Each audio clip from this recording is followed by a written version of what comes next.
Guys, Welcome back to my channel. It's me Sumita. सन्चै हुनुहुन्छ होला तपाईँहरू म पनि सन्चै छु थ्याङ्क यू भेरी मच आज चाहिँ म चाहिँ जाँदैछु नेपाल फर्केर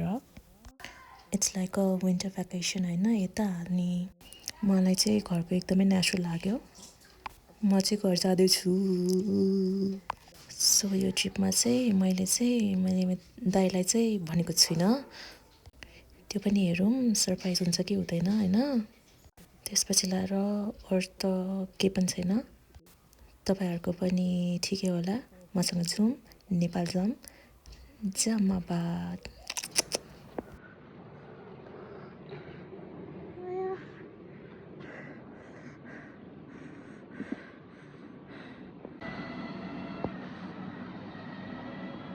सो यहाँबाट चाहिँ मेरो अडियो नै गायब भएछ आई डोन्ट नो कहाँ गयो मेरो अडियो फर्केर आइज मैले चाहिँ यता के भनिरहेको थिएँ भन्दा म 5:45तिर पुगिसकेको थिएँ मेट्रो स्टेसन होइन 6मा खुल्छ जस्तै लागेको थियो तर होइन रहेछ हिँड्दै आएको थियो नि त अनि पसिनै पसिना विन्टर भए पनि म चाहिँ पसिनामा डुबिसकेको थिएँ त्यस्तो भइसकेको थिएँ अनि किनभने मेरो 2टा लगेज थियो नि त सो अनि त्यो चाहिँ मेरो OTT outfit of the day for the entire day. खै किन खुसी भयो म because I was going home that's it अनि यो क्लिपमा चाहिँ मैले खासमा भनेको चाहिँ म घर किन जाँदैछु कस्तो फिल गरिरहेको छु भनेर चाहिँ मैले भनेको अब मेट्रो आउन त टाइम थियो 5-6 मिनट्स बाँकी थियो सो हजुरहरूसँग गफ गरेर बसेको अनि घर जाने कुरा चाहिँ मैले मम्मीलाई चाहिँ भनेको थिएँ मम्मीलाई भनेको थिएँ अनि घरमा अरूलाई चाहिँ कसैलाई पनि थाहा थिएन अनि त्यसैले अब त्यो एउटा हुन्छ नि त मनमा एक्सपेक्टेसन ओहो यस्तो यस्तो एक्सप्रेसन आउँछ है उस्तो एक्सप्रेसन आउँछ है भन्ने हुन्छ नि त अनि मलाई चाहिँ त्यो भइरहेको थियो के हुने हो कस्तो हुने हो भनेर चाहिँ अनि त्यो पनि हेर्नु पऱ्यो होइन अब मैले सोचेको जस्तै एक्सप्रेसन रियाक्सन आएन भने एक्सप्रेसन फेरि रियाक्सन आएन भने त पोपट हुन्छ नि त पोपट भएको म देख्न चाहन्न so I was thinking like expectation मेरो यस्तो हाई छ होइन एक्सपेक्टेसन यो भयो भने रियालिटी कस्तो हुने हो भनेर चाहिँ म सोचमा थिएँ सो आई होप मैले सोचेको जस्तै रियाक्सन आओस् भनेर सो अनि यति गफ गरेपछि चाहिँ अब मेट्रो आयो फाइनली अनि त्यसपछि म मेट्रो चढेँ थ्याङ्क यू अब चाहिँ नेक्स्ट स्टेसन चाहिँ थियनहे इन्टरनेसनल एयरपोर्ट अब त्यसपछि हामी जान्छौँ हिही सो हेलो गाइज मैले चाहिँ अहिले मेरो सबै चेकिङहरू भ्याएर बसेको छु यो पछाडिको चाहिँ मेरो गेट नम्बर 13 अनि त्यसपछि 9:05 9:05 चाहिँ चेक इन गर्ने हो त्यसपछि यहाँदेखि चाहिँ काठमाडौँ ज्यादामान्दु अनि त्यसपछि यहाँदेखि खुनमिन पछि ज्यादामान्दु काठमाडौँ नेपाल चाहिँ 4 बजे पुग्छ त्यही हो अब कुर्छु म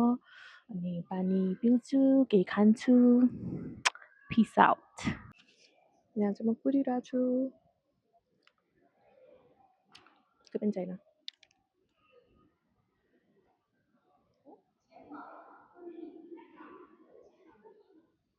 तपाईँहरूलाई म बाहिरको नजारा देखाउँछु केही काम छैन यस्तो हेरेर बस्यो अब यस्तो छ पछाडि यस्तो छ अब बसौँ ल पुग्यो ल अब है ल थ्याङ्क यू ल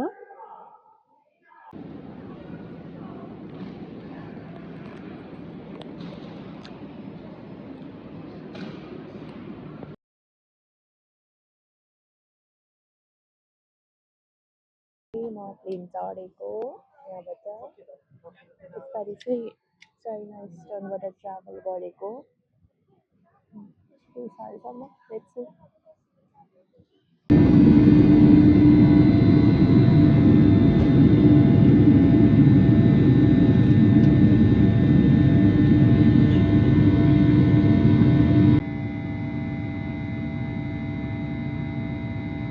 यो चाहिँ यहाँको खाना अब चाहिँ खुनमिनबाट प्लेन चढ्न लाग्यो प्लेन आयो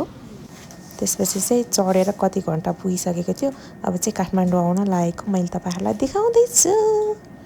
ल यहाँबाट चाहिँ अब एउटा भ्यू हेर्नुहोस् त्यसपछि हामी काठमाडौँ ल्यान्ड हुनेवालामा छौँ ल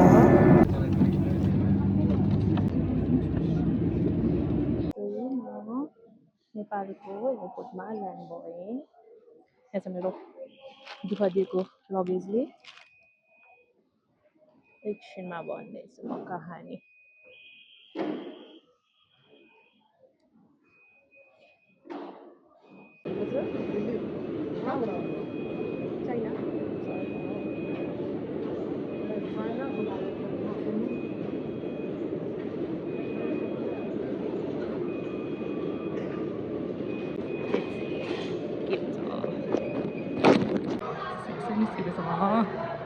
सानी मम्मी भेटेको छु मैले यस्तो सानी हुनुहुन्छ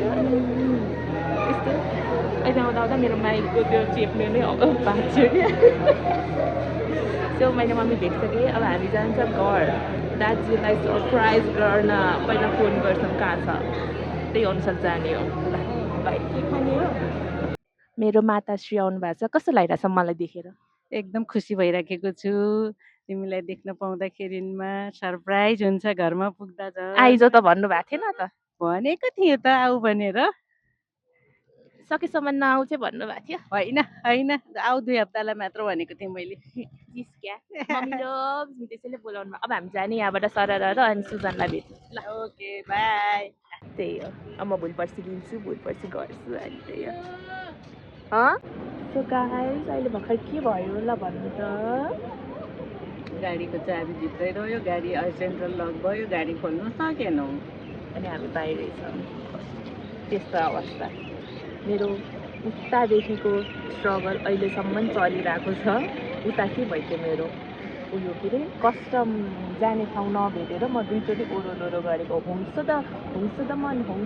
भन्छ स्ट्रेट जा भन्छ छैन फेरि फर्केँ अनि फेरि त्यो भयो अनि अर्को के भयो अब यो गाडीको भयो अनि अर्को मेरो सुटकेस त माथि क्याबिनमा अडेन नअटेर मैले त्यहाँबाट प्लास्टिक छ भनेर अनि सामान हाल्नु परेको यस्तो भएछ मलाई कति सानी देख्नु भएको क्या म भन्दा किन यति सानी मेरो सुज लगाएर आएको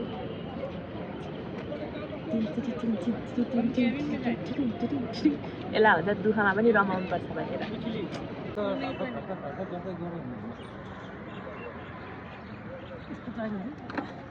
सो हामी चाहिँ अहिले गाडी बनाएर गयौँ आउनुभयो हाम्रो मिस्त्री दाइ थ्याङ्क यू भेरी मच र अब पार्किङको पैसा तिर्छु ल ट्याक्स तिर्ने बेला भयो सो अब चाहिँ हामी घर जाँदैछ यो चाहिँ हाम्रो ललितपुर हो हाम्रो प्यारो ललितपुर अब घर जाने घर गएपछि देखाउँछु त म के गर्छु अर्को बाई म चाहिँ यहाँ अहिले अन्धकारमा बसिरहेको छु घर बाहिर म भित्र गएर अनि देखाउँछु ल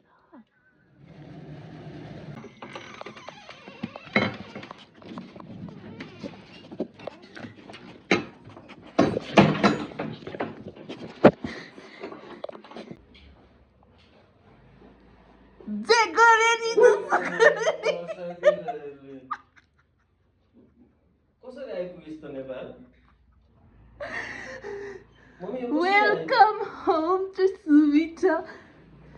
कसरी आइपुगिस् त नआउने भनेर खुब बफ हान्दै थिइस् त Surprise voice.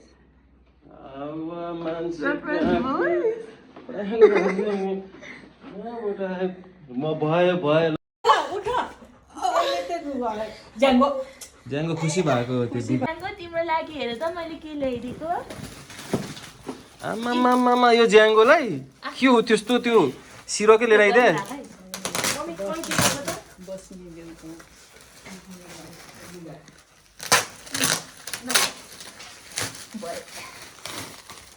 अब यसले कति च्यात्ने हो त्यो खानु भने त मलाई भन्नु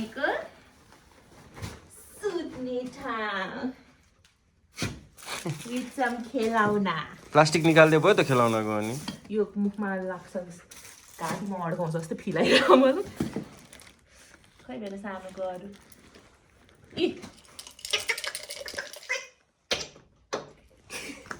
ल यति नै थियो आजको मेरो ब्लग सो हजुरहरूलाई कस्तो लाग्यो मेरो दाइको